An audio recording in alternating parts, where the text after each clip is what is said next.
में नमन और वंदन करते हुए अत्र विराजित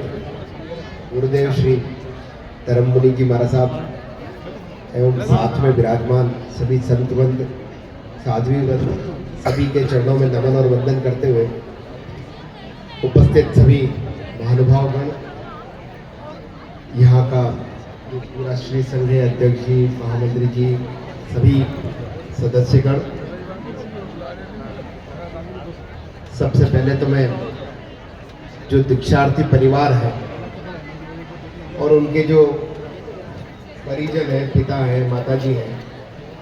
सबसे पहले तो मैं उनको धन्यवाद दूंगा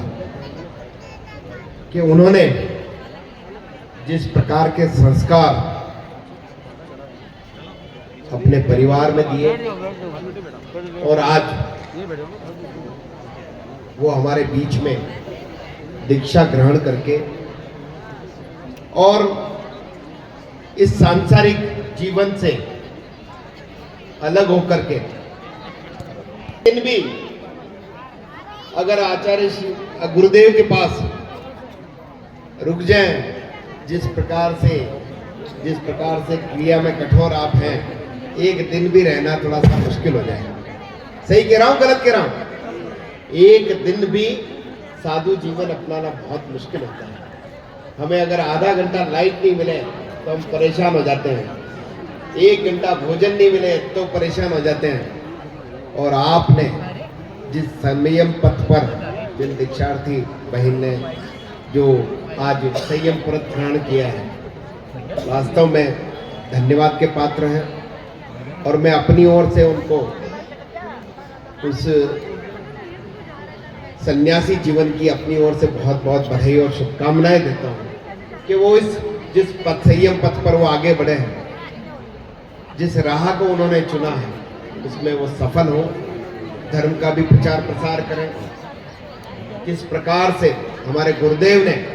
मैं जब महसूस करता हूं 2012 में जब आपका चातुर्मास था, उससे पहले के डुंगला में, क्योंकि मैं डुंगला से आता हूं, दिवाकर नगरी है, धर्म नगरी है,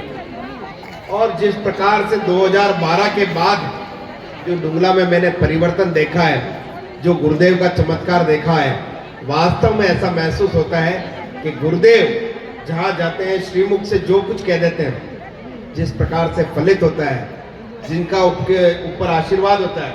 वास्तव में उनका जीवन जो है वास्तव में सफल होता है। मैं आज ब्यावर की धरती पे जो ये दीक्षा का कार्यक्रम हो रहा है और गुरुदेव के सानिध्य में जिस प्रकार से हो रहा है, वास्तव में हम इस सब जो महान सब सामने विराजमान है, श्रावकगण, सभी के सानिध्य हम सब अपने आप को गौरवान्वित महसूस करते हैं कि इस दीक्षा के हम साक्षी बने हैं। और हमें भी कहीं न कहीं इससे प्रेरणा लेकर के कैसे हम सांसारिक जीवन में रह करके भी आज जिस प्रकार से आप देखेंगे, अदर समाज में आप देखेंगे, छोटा सा कोई एक व्यसन छोड़ता है और तुरंत आकर के हमें बताता है कि मैंने पान खाना छोड़ दिया, बीड़ी पीना छोड़ दिया, सिगरेट पीना छोड़ दिया, दारू पीना छोड़ दिया, और उसमें भी वो बहुत बड़ा मानता है अपने आप कि और मैंने ऐसा कर दिया, सूर्यास्त पहले भोजन करता हूं। तो ऐसा लगता है कि हमारे समाज में तो इन सब बातों को कैसे कोई, जैसे लगता है कि ये तो कोई सामान्य सी बात हो। यहाँ तो तेले तप सौ तक की तपस्या होती है। और जिस प्रकार से हमारे समाज, जैन समाज का जो है, जो गौरव है, हम सब उसके महत्व को समझें। जिस प्रकार से लोगों के मन में जो जैन समाज के प्रति भाव है, दीक्षाएं होती है, हम जाते भी हैं, लेकिन जैन धर्म का जो संन्यास जीवन है, उसको देख करके कहीं न कहीं वास्तव में प्रेरणा हमें मिलती है। और हम कहीं न कहीं इस बात को ग्रहण भी करें और कहीं न कहीं अपने आचरण से, आचरण ही देखेंगे लोग, आप कहोगे कुछ भी, उसका कहीं कोई असर होने वाला नहीं है। हम अपने आचरण से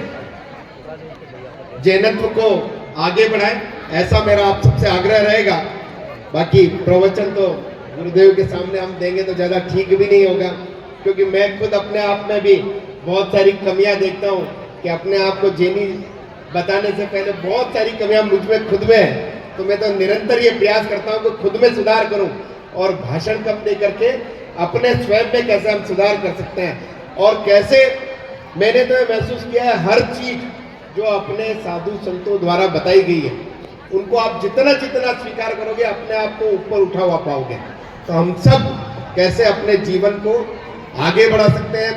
इस जैनत्व को कैसे आगे बढ़ा सकते हैं, हमारे समाज का जो मान सम्मान है उसको कैसे हम आगे बढ़ा सकते हैं, इसके लिए हम सब मिलकर के प्रयास करें। पुनः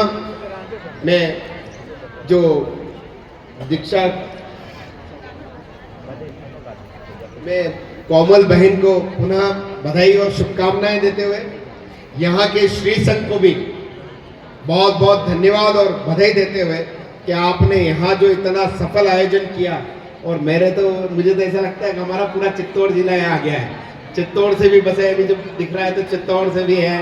डुंगला से भी है, बड़ी साली से भी। कल जब मैं बड़ी साली गया था तो वहाँ भी बता रहे थे 2 बस वहाँ से भी शायद आई है। तो मुझे तो ऐसा लग रहा है पूरा चित्तौड़ जिले ही यहाँ आज अपने बीच में आया है। तो पुनः आप सबको इस महोत्सव की सबको बधाई और शुभकामनाएं देते हुए, यहाँ श्री संघ को भी बधाई और शुभकामनाएं देते हुए पुनः आप सबका इसी प्रकार से आशीर्वाद और स्नेह बना रहे और हम कैसे आगे बढ़ सके इसके लिए प्रेरणा लेते रहे। आचार्य श्री गुरुदेव जी के प्रवचनों के माध्यम से इतना ही निवेदन करते हुए पुनः आप सबको बहुत बहुत साधुवाद। जय जय जिनेंद्र। भगवान महावीर स्वामी की जय हो।